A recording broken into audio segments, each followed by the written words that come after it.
ನಮಸ್ತೆ ಎಲ್ಲರಿಗೂ, welcome back to my channel. ನಾನು ಭವ್ಯ. ಇವತ್ತಿನ ವಿಡಿಯೋದಲ್ಲಿ KFC style chicken drumstick ಮಾಡೋದು ಹೇಗೆ ಅಂತ ನೋಡೋಣ. ನಿಮಗೆ ಚಿಕನ್ ಬೇಯೋದಿಲ್ಲ ಅನ್ನೋ ಟೆನ್ಷನ್ನೇ ಇರೋದಿಲ್ಲ. ಯಾವ ರೀತಿ ಕಟ್ ಮಾಡಿದ್ರೆ ಕ್ಲೀನಾಗಿ ಬೇಯುತ್ತೆ ಅನ್ನೋದನ್ನು ತಿಳಿಸ್ಕೊಡ್ತಾ ಇದ್ದೀನಿ. ಹಾಗಿದ್ರೆ ಚಿಕನ್ ಡ್ರಮ್ ಸ್ಟಿಕ್ ಮಾಡೋದು ಹೇಗೆ ಅಂತ ನೋಡೋಣ. ಚಿಕನ್ ಡ್ರಮ್ ಸ್ಟಿಕ್ ಮಾಡಲಿಕ್ಕೆ ನಾನು 4 ಲೆಗ್ ಪೀಸ್ ತೊಗೊಂಡಿದ್ದೀನಿ. ವಿತ್ ಸ್ಕಿನ್ ತೊಗೊಂಡಿದ್ದೀನಿ. ನಿಮಗೆ ಸ್ಕಿನ್ ಇಷ್ಟ ಇಲ್ಲ ಅಂತ ಹೇಳಿದ್ರೆ ವಿತೌಟ್ ಸ್ಕಿನ್ ತೊಗೋಬೋದು. ಇದನ್ನು ಹೇಗೆ ಕಟ್ ಮಾಡ್ಕೊಳ್ಳೋದು ಅಂತ ತೋರಿಸ್ತಾ ಇದ್ದೀನಿ. ನೋಡಿ, ಈ ರೀತಿ ಮೂಳೆ ಇರುತ್ತಲ್ವಾ, ಆ ಸೈಡಲ್ಲಿ ಉದ್ದಕ್ಕೆ ಕಟ್ ಮಾಡ್ಕೊಳ್ತಾ ಇದ್ದೀನಿ. ನಮಗೆ ಮಾಂಸದ ಪೀಸು ಈ ರೀತಿ ಉದ್ದಕ್ಕೆ ಕಟ್ ಮಾಡ್ಕೋಬೇಕು. ಜೊತೆಗೆ ಒಂದು ಸೈಡ್ ಅಷ್ಟೇ ಅಲ್ಲ, ಇನ್ನೊಂದು ಸೈಡ್ ಕೂಡ ಇದೇ ರೀತಿ ಕಟ್ ಮಾಡ್ಕೋಬೇಕು. ನಾನು ಮೊದಲು ಕಟ್ ಮಾಡ್ಕೊಂಡಿದ್ದೀನಲ್ಲ, ಅದರ ಅಪೋಸಿಟಲ್ಲಿ ಈ ರೀತಿ ಕಟ್ ಮಾಡ್ಕೊಳ್ತಾ ಇದ್ದೀನಿ.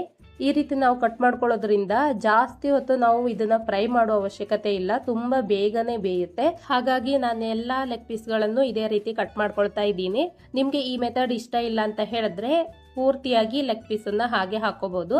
ಇವಾಗ ಮ್ಯಾರಿನೇಟ್ ಮಾಡ್ಕೊಳ್ಳೋದಕ್ಕೆ ಒಂದು ಬೌಲ್ಗೆ ಅರ್ಧ ಟೇಬಲ್ ಸ್ಪೂನ್ ಉಪ್ಪು, ಅರ್ಧ ಟೇಬಲ್ ಸ್ಪೂನ್ ಶುಂಠಿ ಬೆಳ್ಳುಳ್ಳಿ paste, 1 table spoon chilli sauce, ಹಾಗೆ 1 table spoon soya sauce, 1 table spoon vinegar ಹಾಕೊಂಡಿದ್ದೀನಿ. ಇದಕ್ಕೆ 1 ಟೇಬಲ್ ಸ್ಪೂನ್ ಆಗುವಷ್ಟು ಕಾಳು ಮೆಣಸಿನ ಪುಡಿ ಹಾಕೊಳ್ತಾ ಇದ್ದೀನಿ. ನಂತರ ಅರ್ಧ ಪ್ಯಾಕೆಟ್ ಆಗುವಷ್ಟು ಮ್ಯಾಗಿ ಮಸಾಲ ಪೌಡರ್ ಹಾಕೊಳ್ತಾ ಇದ್ದೀನಿ. ಇದು ಸುಲಭವಾಗಿ 5 ರೂಪಾಯಿಗೆ ಸಿಗುತ್ತಲ್ವಾ. ಇದನ್ನೊಂದ್ಸಾರಿ ಮಿಕ್ಸ್ ಮಾಡ್ಕೊಳ್ತಾ ಇದ್ದೀನಿ. ಮ್ಯಾಗಿ ಮಸಾಲ ಹಾಕೋದ್ರಿಂದ ನಮಗೆ ಚಿಕನ್ ಡ್ರಮ್ ಸ್ಟಿಕ್ ಟೇಸ್ಟ್ ತುಂಬಾನೇ ಚೆನ್ನಾಗಿ ಬರುತ್ತೆ. ಹಾಗಾಗಿ ಹಾಕಿದ್ದೀನಿ. ಇದು ಆಪ್ಷನಲ್. ನಂತರ ನಾನು ಈ ರೀತಿ ಚಿಕನ್ ಲೆಗ್ ಪೀಸ್ಗಳನ್ನು ಹಾಕೊಂಡು ಚೆನ್ನಾಗಿ ಮ್ಯಾರಿನೇಟ್ ಮಾಡ್ಕೊಳ್ತಾ ಇದ್ದೀನಿ. ನೋಡಿ, ಕೈಯಲ್ಲೇ ಮಿಕ್ಸ್ ಮಾಡ್ಕೊಳ್ಳೋದ್ರಿಂದ ಮ್ಯಾರಿನೇಷನ್ ತುಂಬ ಚೆನ್ನಾಗಾಗುತ್ತೆ. ಇದನ್ನು ಒಂದು ಅರ್ಧ ಗಂಟೆ ಆದರೂ ಹಾಗೆ ಇಡಬೇಕು. ಹಾಗಾಗಿ ನಾನು ಇದನ್ನು ಮುಚ್ಚಿ ಅರ್ಧ ಗಂಟೆಗಳ ಕಾಲ ಇಡ್ತಾ ಇದ್ದೀನಿ. ನೆಕ್ಸ್ಟ್ ನಾವು ಕೋಟಿಂಗ್ ಮಾಡ್ಕೊಳ್ಳೋದಕ್ಕೆ ಏನೇನು ಬೇಕು ಅಂತ ನೋಡೋಣ. ಒಂದು ದೊಡ್ಡ ಪ್ಲೇಟ್ಗೆ 1 ಕಪ್ ಆಗುವಷ್ಟು ಮೈದಾ ಹಿಟ್ಟನ್ನು ಹಾಕೊಂಡಿದ್ದೀನಿ. 1/4 ಕಪ್ ಆಗುವಷ್ಟು ಕಾರ್ನ್ ಫ್ಲೋರ್ ಹಾಕೊಂಡಿದ್ದೀನಿ. ಹಾಗೆ ರುಚಿಗೆ ತಕ್ಕಷ್ಟು ಉಪ್ಪನ್ನು ಸೇರಿಸ್ಕೊಳ್ತಾ ಇದ್ದೀನಿ. 1 ಟೇಬಲ್ ಸ್ಪೂನ್ ಅಚ್ಚ ಖಾರದ ಪುಡಿ ಹಾಕೊಳ್ತಾ ಇದ್ದೀನಿ. ನಿಮಗೆ ಖಾರ ಜಾಸ್ತಿ ಬೇಕಾದ್ರೆ ಸೇರಿಸ್ಕೋಬಹುದು. ಅರ್ಧ ಟೇಬಲ್ ಸ್ಪೂನ್ ಅರಿಶಿಣ ಪುಡಿ ಹಾಕೊಂಡಿದ್ದೀನಿ. ಅರಿಶಿಣ ಹಾಕೋದ್ರಿಂದ ನಮಗೆ ಕಲರ್ ಕೂಡ ಚೆನ್ನಾಗಿ ಬರುತ್ತೆ. ಇದೆಲ್ಲವನ್ನ ಒಂದ್ಸರಿ ಚೆನ್ನಾಗಿ ಮಿಕ್ಸ್ ಮಾಡ್ಕೊಳ್ತಾ ಇದ್ದೀನಿ. ನೋಡಿ, ಎಲ್ಲ ಚೆನ್ನಾಗಿ ಮಿಕ್ಸ್ ಆಗಿದೆ. ಇವಾಗ ಇದಕ್ಕೆ ನಾನು ಕಾರ್ನ್ಫ್ಲೆಕ್ಸ್ ಸಿಗುತ್ತಲ್ವಾ, ಅದನ್ನ ಹಾಕೊಳ್ತಾ ಇದ್ದೀನಿ. ಇದು ಆಪ್ಷನಲ್, ಆದರೆ ಇದನ್ನ ಹಾಕೋದ್ರಿಂದ ಕ್ರಿಸ್ಪಿನೆಸ್ ತುಂಬಾನೇ ಜಾಸ್ತಿ ಆಗುತ್ತೆ. ಹಾಗೆ ಟೇಸ್ಟ್ ತುಂಬಾ ಚೆನ್ನಾಗಿ ಬರುತ್ತೆ. ನೋಡಿ, ಇದನ್ನ ಈ ರೀತಿ ಕೈಯಲ್ಲಿ ಕ್ರಷ್ ಮಾಡಿ ಹಾಕೋಬೇಕು. ಇಲ್ಲ ಅಂತ ಹೇಳಿದ್ರೆ ತುಂಬಾ ದೊಡ್ಡ ದೊಡ್ಡ ಪೀಸಸ್ ಆಗ್ಬಿಡುತ್ತೆ. ಹಾಗಾಗಿ ನಾನು ಕ್ರಷ್ ಮಾಡಿ ಹಾಕೊಳ್ತಾ ಇದ್ದೀನಿ. ಕಾರ್ನ್ಫ್ಲೆಕ್ಸನ್ನು ಈ ರೀತಿ ಹಿಟ್ಟಿನ ಜೊತೆ ಚೆನ್ನಾಗಿ ಮಿಕ್ಸ್ ಮಾಡ್ಕೊಳ್ತಾ ಇದ್ದೀನಿ. ನಮಗೆ 10 ರೂಪೀಸ್ ಪ್ಯಾಕೆಟ್ ಎಲ್ಲ ಸಿಗುತ್ತೆ ಕಾರ್ನ್ಫ್ಲೆಕ್ಸ್. ಹಾಗೆ ಮ್ಯಾಗಿ ಮಸಾಲನೂ ಅಷ್ಟೇ 5 ರೂಪಾಯಿಗೆಲ್ಲ ಸಿಗುತ್ತೆ. ನಾವು ತುಂಬ ಕಡಿಮೆ ಖರ್ಚಲ್ಲೇ ಇದನ್ನು ರೆಡಿ ಮಾಡ್ಕೋಬಹುದು. ಇವಾಗ ಅರ್ಧ ಗಂಟೆ ಮ್ಯಾರಿನೇಟ್ ಮಾಡಿರುವಂತಹ ಚಿಕನ್ ಲೆಗ್ ಪೀಸನ್ನು ಹಾಕೊಂಡಿದ್ದೀನಿ. ನೋಡಿ, ಈ ರೀತಿ ಚೆನ್ನಾಗಿ ಕೋಟಿಂಗ್ ಮಾಡ್ಕೋಬೇಕು. ಯಾವ ಕಡೆನೂ ಸ್ವಲ್ಪನೂ ಜಾಗ ಉಳಿದೇ ಇರೋ ಹಾಗೆ ಈ ರೀತಿ ಕೋಟಿಂಗ್ ಮಾಡ್ಕೋಬೇಕು. ಹಾಗೆ ಎಕ್ಸ್ಟ್ರಾ ಏನು ಹಿಟ್ಟು ಅಂಟ್ಕೊಂಡಿರುತ್ತೆ ಅದನ್ನ ಈ ರೀತಿ ಶೇಕ್ ಮಾಡಿದ್ರೆ ಹಿಟ್ಟೆಲ್ಲ ಉದುರೋಗ್ಬಿಡುತ್ತೆ.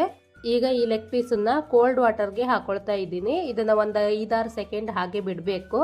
ನೀವು ನೀರಿಗೆ ಬದಲಾಗಿ ಬೀಟ್ ಮಾಡಿರುವಂತಹ ಮೊಟ್ಟೆಯಲ್ಲಿ ಮತ್ತೊಂದು ಸಾರಿ ಕೋಟಿಂಗ್ ಮಾಡ್ಕೋಬಹುದು. ನೋಡಿ, ಈ ರೀತಿ ಎಕ್ಸ್ಟ್ರಾ ನೀರು ಏನಿದೆ ಅದನ್ನೆಲ್ಲ ತೆಗಿತಾ ಇದ್ದೀನಿ. ಇದನ್ನ ಮತ್ತೆ ಹಿಟ್ಟಿಗೆ ಹಾಕೊಂಡು ಇನ್ನೊಂದು ರೌಂಡ್ ಕೋಟಿಂಗ್ ಮಾಡ್ಕೊಳ್ತಾ ಇದ್ದೀನಿ. ಈ ರೀತಿ ರಿಪೀಟ್ ಆಗಿ 2 ಸಾರಿ ಕೋಟಿಂಗ್ ಮಾಡ್ಕೊಳ್ಳೋದ್ರಿಂದ ನಮಗೆ ಕ್ರಿಸ್ಪಿನೆಸ್ ತುಂಬ ಜಾಸ್ತಿ ಆಗುತ್ತೆ.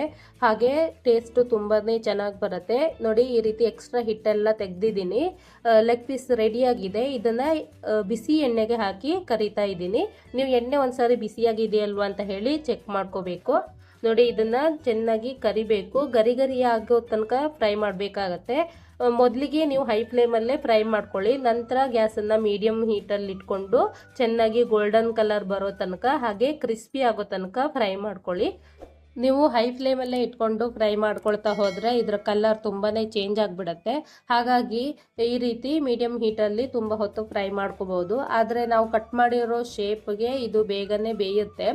ನೋಡಿ, ಚಿಕನ್ ಡ್ರಮ್ ಸ್ಟಿಕ್ ಚೆನ್ನಾಗಿ ಫ್ರೈ ಮಾಡ್ಕೊಂಡಿದ್ದೀನಿ. ಕ್ರಿಸ್ಪಿಯಾಗಿದೆ. ಇದನ್ನು ತೆಗಿತಾ ಇದ್ದೀನಿ. ನಿಮಗೆ ಟೈಮ್ ಇತ್ತು ಅಂತ ಹೇಳಿದ್ರೆ ಈ ಚಿಕನ್ ಡ್ರಮ್ ಸ್ಟಿಕ್ಕನ್ನು 2 ಸಾರಿ ಎಣ್ಣೆಯಲ್ಲಿ ಫ್ರೈ ಮಾಡ್ಕೋಬಹುದು. ಅದರಿಂದ ತುಂಬಾ ಕ್ರಿಸ್ಪಿಯಾಗಿ ಬರುತ್ತೆ. ನಾನಿಲ್ಲಿ ಒಂದೇ ಸಾರಿ ಫ್ರೈ ಮಾಡ್ಕೊಂಡಿದ್ದೀನಿ.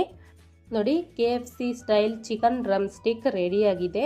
ನಿಮಗೆ ಈ ವಿಡಿಯೋ ಇಷ್ಟ ಆದರೆ ಈ ರೆಸಿಪಿನ ಟ್ರೈ ಮಾಡಿ. ಜೊತೆಗೆ ವಿಡಿಯೋಗೆ ಒಂದು ಲೈಕ್ ಕೊಡೋದನ್ನು ಮರಿಬೇಡಿ.